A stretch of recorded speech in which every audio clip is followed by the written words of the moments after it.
en caso de ganar, va a tener serios desafíos con el modelo energético actual. ¿El modelo se ha agotado o continúa vigente? Adelante, por favor.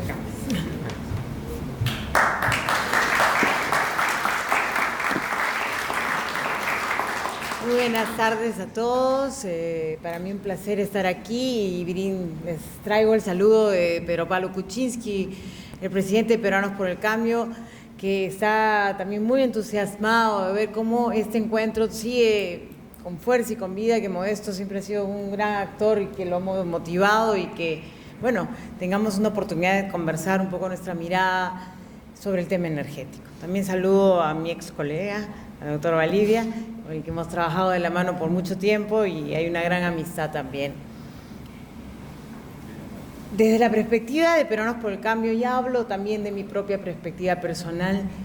Me parece el absurdo más grande y el espacio más doloroso saber que hay población en nuestro país que no tiene energía eléctrica, que no tiene la capacidad de poder estar tranquilos y consumiendo con tranquilidad en su casa, o los niños estudiando, y que tenga que estar prendiendo una velita o teniendo que prender las cosas en diésel, ¿no?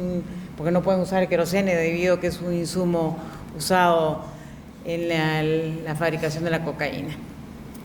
Es increíble que teniendo hoy en día superávit, estas familias no lleguen a tener esos espacios de tranquilidad. Que tengamos 8% de la población sin energía eléctrica. Ese desbalance tiene problemas más bien de gestión, más que nada. Es un problema de una mala gestión de nuestra matriz energética, de no saber promover lo que es correcto.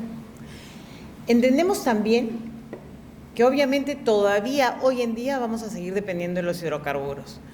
La tecnología ha avanzado muchísimo y existen otras fuentes alternativas donde Perú, dicho sea de paso, ha sido creador de algunas de las iniciativas legales más interesantes. Por ejemplo, el tema de geotermia fue el modelo de gestión de geotermia. Me tocó a mí, estando en el Banco Interamericano de Desarrollo, llevar el modelo al Ministerio de Energía mexicano, porque le decía, ustedes están haciendo una reforma, podrían copiar el modelo peruano o adaptarlo a México para generar una nueva gestión, y lo vieron con buenos ojos. Era uno de los modelos que el banco y otras instancias internacionales veían como de los buenos modelos en gestión de las energías renovables, en particular la geotermia. Tenemos también la posibilidad de usar otras energías como lo que es renovable. Perú, sin embargo, tiene una alta dependencia en la parte térmica y en la parte, obviamente, de la otra fuente importante, que es la de energía hidráulica. Esas son nuestras principales fuentes. De ahí caminan juntas. El gas es parte del modelo de la parte térmica, digamos, es parte de los hidrocarburos. Dentro de una tendencia a ir cada vez más hacia combustibles limpios, el gas es uno de esos combustibles que tienen menor impacto en nuestra sociedad. Sin embargo, hoy en día tenemos un cuello de botella, que es el transporte.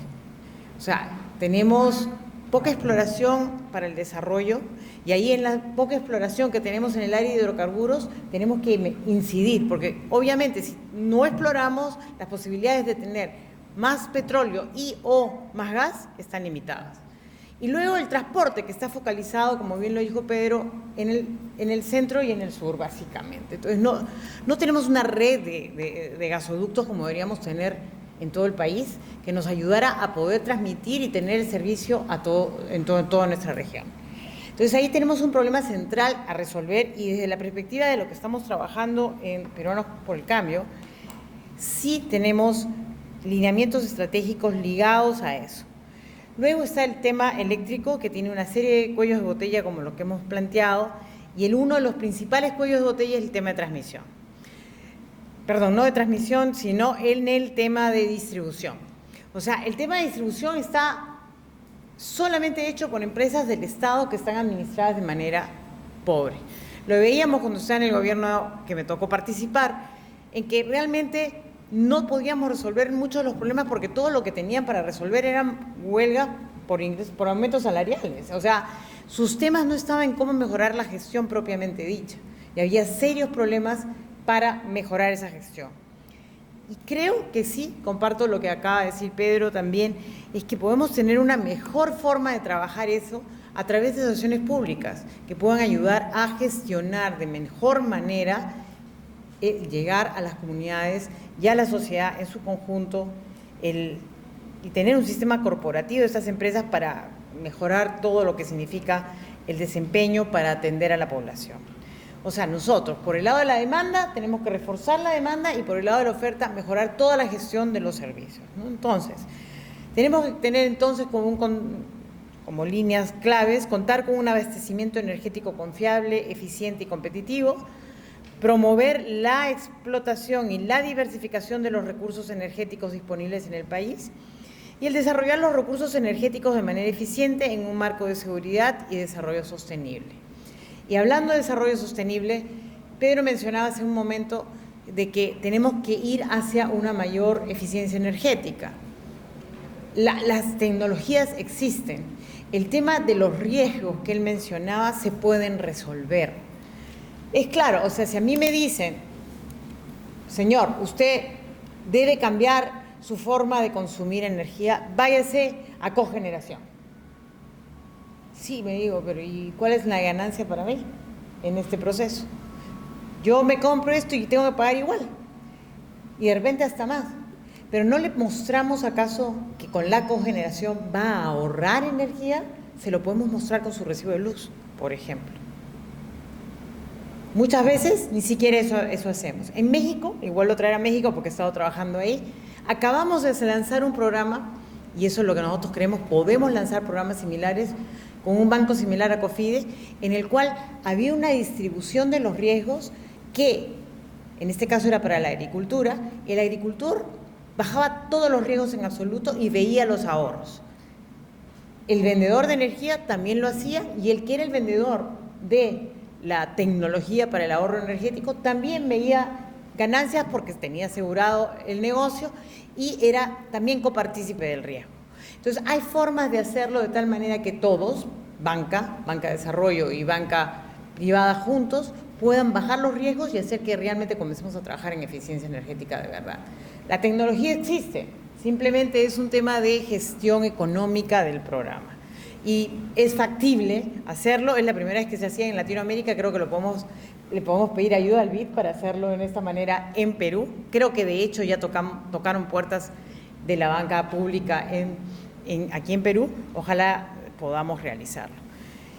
Entonces, para poner algunas cosas en perspectiva, creo que el tema del gas, como bien lo han planteado Pedro hace un rato, tenemos que hacer un esfuerzo serio. Entonces, para contar con un sistema energético que satisfaga la demanda nacional de manera confiable y eficiente, tenemos que tener desarrollo de la industria del gas natural, promoviendo su uso eficiente y seguro. Y tenemos que diversificar nuestra matriz energética. En el tema de modificación del marco, otro alineamiento estratégico que tenemos aquí es modificar el marco regulatorio para lograr un sector energético competitivo. Tenemos que modificar la legislación del sector hidrocarburos y eléctrico para mejorar la competitividad y promover nuevas inversiones, que eso es lo que ahora vemos está parado. Y más bien ha sido un juego de asignación de recursos o de los proyectos más o menos a dedo, que es lo que pareciera estar sucediendo hoy en día. No ha sido un programa de motivación real de la competencia en la inversión. Claramente promover la inversión en el sector energía y trabajar en el reforzamiento institucional de nuestras instituciones públicas, como es el caso de Perú Petro y Petroperú. Realmente de estas entidades tenemos que cambiar muchas cosas y hacerlas mucho más fuertes. Tenemos que cerrar la brecha de acceso a la electricidad, implementar un agresivo modelo de desarrollo de la infraestructura eléctrica para cerrar esta brecha de acceso a nivel nacional para el 2020. Y también creo que debemos trabajar fortísimo en lo que es el desarrollo de una industria petroquímica. Por ejemplo, en el caso del tema de la hidroeléctrica. Las mini hidroeléctricas son factibles. Las grandes y megaproyectos en hidroeléctrica hoy en día están siendo cuestionados en el mundo por los temas ambientales. Entonces tenemos que procurar tener proyectos que ambientalmente sean amigables. Buscar fuentes de energía alternativas y o usar modelos modernos que hay de mini hidroeléctricas se puede pensar, o algunas otras nuevas tecnologías que están entrando en el mercado para poder hacer combinaciones de hidroeléctrica con eólica, con gas, o hacer formas que podamos combinar el uso de las múltiples fuentes. Pero tenemos que evitar usar aquellas tecnologías que puedan hacer daño ambiental y que, por ejemplo, recuerdo, nos presionaban mucho por hacer tremendos proyectos grandes en la frontera con Brasil, pero que tenían muchos cuestionamientos justamente por el tema ambiental y social que va de la mano. Es más, a nivel mundial, la banca multilateral está financiando cada vez menos esos proyectos justamente por esos riesgos que son los riesgos ambientales y sociales. En el tema de la industria petroquímica, que es otro de los temas que no se ha avanzado adecuadamente, solamente se ha hablado de desarrollar este gasoducto del sur y cambiando además las reglas del juego. O sea, teníamos un primer proyecto que valía la tercera parte, ahora vale 3 veces más. Entonces, es bastante confuso para el público qué es lo que ha sucedido, pero ciertamente usar el gas como fuente importante para otras industrias se vuelve trascendental. No solamente en la parte de petroquímica secundaria, como es el caso de los fertilizantes, sino también en otro aspecto que es fundamental para el desarrollo de pymes alrededor de esta industria, que es la industria terciaria de la parte de los plásticos, básicamente. Y ese lado es el que menos hemos desarrollado. México, por ejemplo, vuelvo a ponerlo, y Brasil, que son grandes jugadores en el mundo, han comenzado a hacer estas plantas, pero a partir de una política integral de manejo de nuestra energía, de su modelo energético. O sea, es fundamental tener un modelo energético. Yo creo que hoy en día esa ausencia de un modelo del manejo energético hace que tengamos estas cosas de tener sobre oferta en términos de reserva, por un lado, de energía eléctrica, pero por el otro lado tenemos un problema de reservas en el parte del gas, por jugar este juego de que el nacionalismo o del lote 88, y hemos perdido la oportunidad de manejar esta cosa de una manera mucho más ordenada y vigente, y que nos da vida para el uso de estos recursos por los próximos 20 años. Se discutió demasiado, pero la politización de la agenda, en vez de preocuparse por la satisfacción de las necesidades de consumo energético interno, han sido lo que más daño nos han hecho. Creo que nosotros desde Peruanos por el Cambio vamos por una reforma energética, pero una reforma energética que concibe con todo como un paquete que realmente va a satisfacer las necesidades de los peruanos en sus necesidades de consumo de energía. Vamos a trabajarlo desde una perspectiva que va a fortalecer a las entidades privadas y públicas que puedan intervenir masivamente en este espacio. Y no es porque nosotros somos más privatizadores que otros, no, es porque es la realidad. En países como Colombia, hasta el propio Brasil, han tenido que entrar en reformas para poder hacer más posible la participación del sector privado, porque eso hace posible usar los recursos de la mejor manera, evitando también el desgaste del sector público y usando los recursos del sector público donde son más importantes, que es cubrir la brecha de pobreza. Entonces yo creo que aquí tenemos oportunidades de desarrollar esto con real capacidad, tenemos experiencia y creemos que podemos apoyar a nuestro país con un desarrollo energético mucho más cabal y más sustentado. Era una breve visión sobre lo que vamos haciendo. Comparto con Pedro muchas de las cosas que él planteó. Además, bueno, la amistad Pedro y mía es muy larga, hemos trabajado juntos y además hemos sido colegas, investigadores en algún momento en años anteriores. No soy una experta en el tema energético, mi área es la economía. Sin embargo, creo que como economista creo que la mejor asignación de recursos es aquella que realmente planifica adecuadamente toda la gestión de los diferentes sectores. Muchísimas gracias.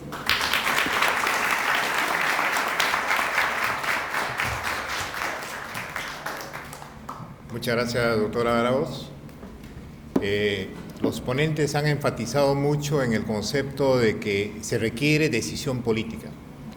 Lo han dicho las 3 personas que han participado y en efecto es así. Yo me acuerdo que el año 98, 99, cuando yo dirigía un programa de eficiencia energética en el Perú, hacíamos muchas gestiones para que el Estado prohibiera que las entidades estatales compraran los focos incandescentes, y más bien compraran los focos ahorradores, y que cambiaran los fluorescentes de 40 vatios y se impusieran fluorescentes de 36 vatios. Y me acuerdo que llevamos como 2 años haciendo las gestiones ante diferentes instancias para que eso sucediera. Sin embargo, en la época del ministro Juan Valdivia, que es arquitecto y entendió perfectamente el problema, esa prohibición salió en una semana. Y creo que eso refleja de que cuando hay sustento técnico y hay decisión política, se pueden hacer muchas cosas. Entonces, vamos a pasar a la rueda de preguntas. Yo quisiera que fueran muy puntuales sus preguntas, por favor, y vamos a tener 10 minutos para esta etapa. Vamos a empezar con el señor de la izquierda, que es el que primero levantó la mano. Por favor, sí, mencione a quién va a dirigir la pregunta y que sea muy, muy concreta, por favor. Yo creo que, bueno, lo que pasa es que la pregunta tiene varios puntos. Voy a hacer a Pedro Gamio y a Mercedes Arauz.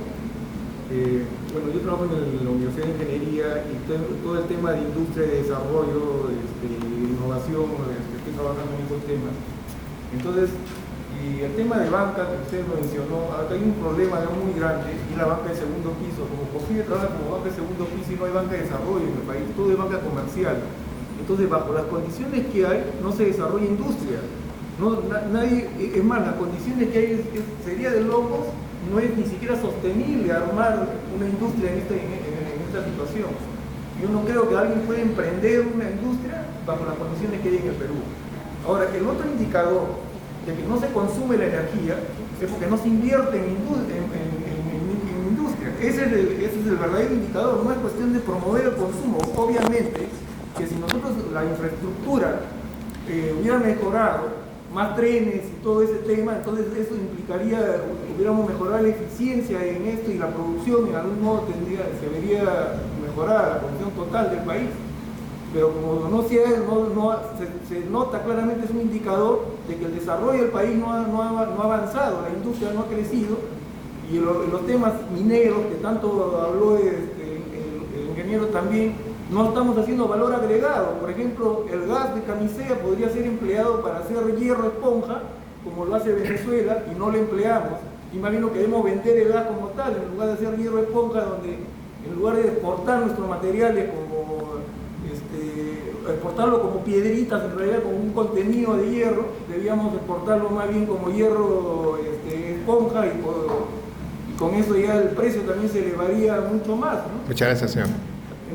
Entonces los comentarios de Mercedes Arauz primero y después del doctor Pedro Gamio. Bien, el modelo, y tiene razón, en el caso de COFIDE siendo banca de segundo piso, no es una COFIDE promotora. Y eso es el grave error del problema de un modelo de banca de desarrollo, no porque sea el segundo piso, sino porque no ha generado los instrumentos adecuados. Se ha acomodado, inclusive hoy en día compite con el sector privado. Y mucha de la actividad de la banca pública hoy en día ha sido competir con el sector privado en vez de generar un sector privado más innovador. E innovar en aquellos espacios donde, como el modelo que yo le mostraba hace un ratito, nosotros estamos haciendo con un banco de desarrollo que va no directamente al cliente, sino a través de la banca pública, privada. Entonces sigue siendo banca de segundo piso, sino que lo hace de tal manera que el modelo es innovador porque ayuda a repartir los riesgos y a bajar los costos. Entonces no necesitamos una banca de desarrollo directamente, que sea una banca de desarrollo de la antigua, me refiero, no una banca que regalaba la plata y se quede por ahí. Lo que estamos es un banco de desarrollo que innove en el desarrollo de instrumentos financieros que hace que el banco privado diga, ok, yo recurro al crédito de COFIDE, porque me es más barato, me reduce riesgos y me ayuda a ampliar la posibilidad de atender al sector privado. Viniendo de la banca de desarrollo, yo tengo a un banco de desarrollo, entonces soy banco interamericano de desarrollo, lo que hacemos es eso, es trabajar y impulsar en esas áreas. Pero sí estoy de acuerdo con usted que el modelo está mal gestionado, desde una perspectiva meramente de mantener su propiedad local. No vamos a entrar en debate, pero digamos, lo planteo como fue. Yo estaba detrás de ese caso, en un momento que decía, ustedes solo se preocupan en mantener su rating de crédito y no se preocupan en diseñar nada que sea innovador para desarrollar pequeña empresa, para desarrollar industrias innovadoras o para desarrollar cualquier otra de estas actividades. Entonces, creo que sí, en ese sentido, le doy toda la razón. En el tema de poder desarrollar industrias alternativas, estamos de acuerdo. El tema es que la industria tiene que tener mecanismos de nosotros, desde el